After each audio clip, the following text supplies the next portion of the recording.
Boxing Day, 1900. The 26th of December.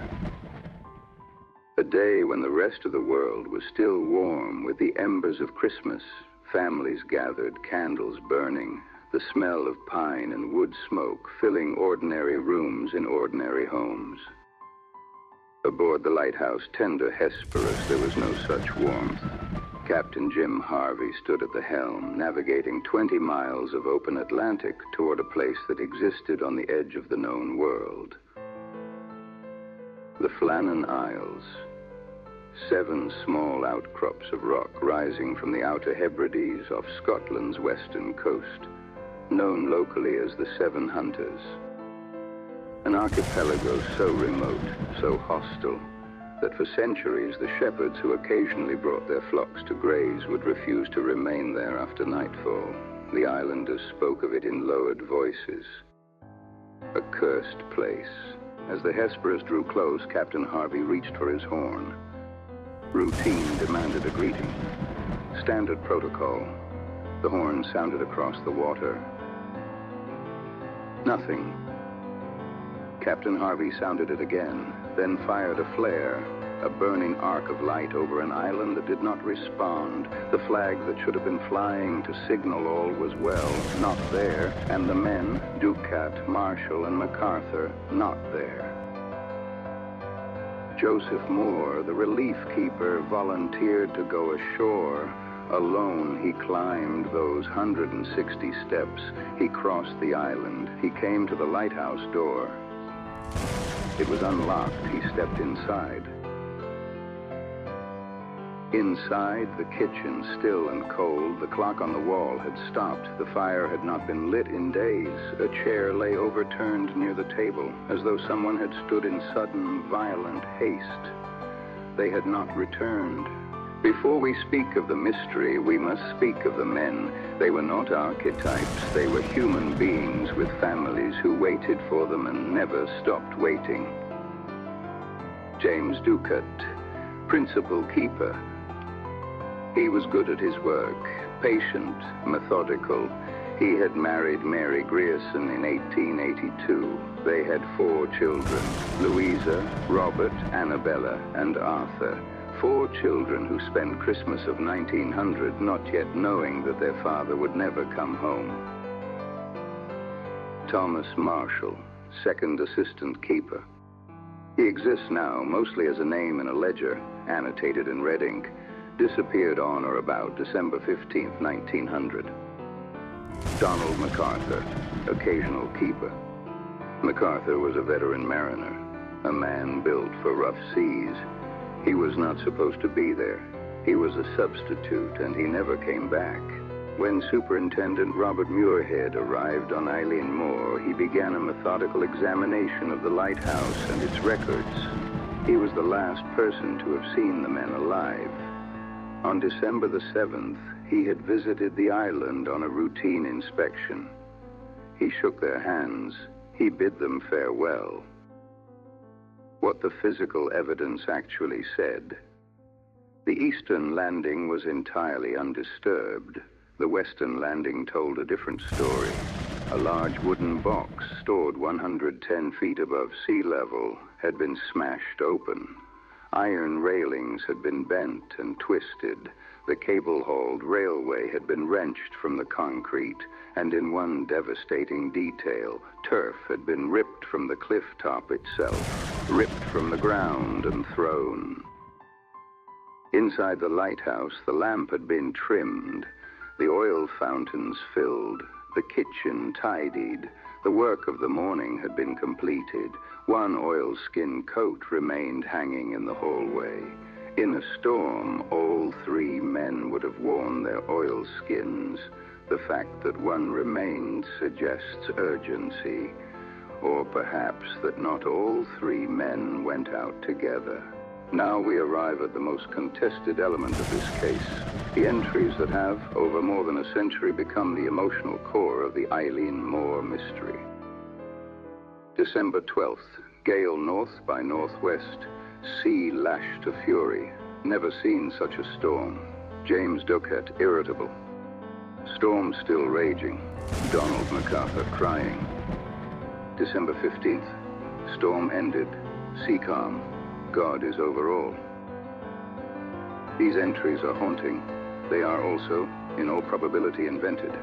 The official records of the Northern Lighthouse Board show the last confirmed entry as December the 13th. The emotional entries, MacArthur weeping, Duckett gone silent, the three men praying together, appear nowhere in the official investigation. They surfaced years after the disappearance in newspaper accounts and poems.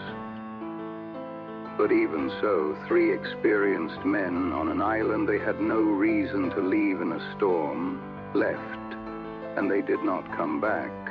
This is perhaps the most unsettling piece of evidence. If the logbook entries are to be believed, a storm of extraordinary violence struck Eileen Moore between December the 12th and the 15th. A storm so severe it bent iron railings and ripped turf from cliff tops. Yet every other vessel and weather station in the surrounding area recorded calm seas for those 3 days. The damage to the western landing is real. Muirhead documented it.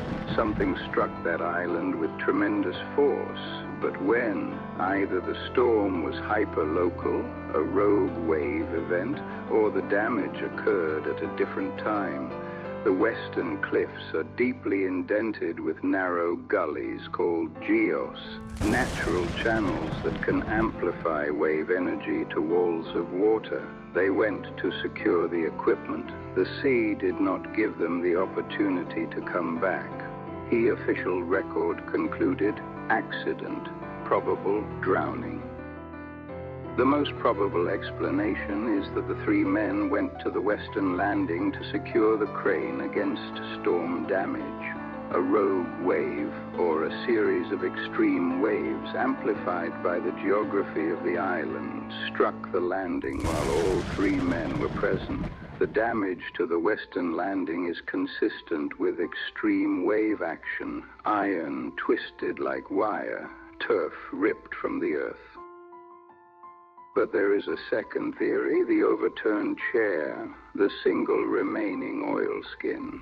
Donald MacArthur was known for a volatile temperament, a man quick to resolve disputes physically. The theory suggests an altercation at the western landing, a fight that ended with men in the water, a murder-suicide, or an accident that began as violence. It remains speculation, lacking the physical corroboration to become an explanation. But in the closed space of a lighthouse in a storm, psychological pressure can be a dangerous thing. For centuries, islanders refused to stay on Eileen Moore after dark. They spoke of the phantom of the Seven Hunters, a ghost ship crewed by the dead. They spoke of spirits forever occupying the island's single chapel. Subsequent keepers, before the lighthouse was automated in 1971, reported hearing voices on the wind during storms. Some said they heard names, the names of the three men who did not come home. The archive does not trade in the supernatural, but there are places in the world where the conditions for catastrophe converge in ways that ordinary language struggles to contain. We do not know if it was nature or something else. No bodies were ever found. The Atlantic takes and does not return. The true account of December the 15th, 1900, is a truth that the ocean decided to keep. The Flannan Isles Lighthouse was automated in 1971. The last human keeper left without ceremony. The island is uninhabited now. The chapel still stands. The steps, all 160 of them, still descend to the western landing, where three men went and did not return. There is a particular quality to a lighthouse mystery. The lighthouse exists to prevent disappearance, to insist that the light will warn you, and yet it swallowed its own guardians. James Duckett, Thomas Marshall, Donald MacArthur. Three men who did their jobs, and a silence that has lasted 125 years. The Shadow Archive exists because the men and women who disappear into the margin notes of history deserve to be remembered. If you find yourself thinking about a stopped clock and a sea that answers no questions, then you understand what this archive is for. Subscribe to the Shadow Archive. Every case file we open is one more light against the dark. The archive is never closed.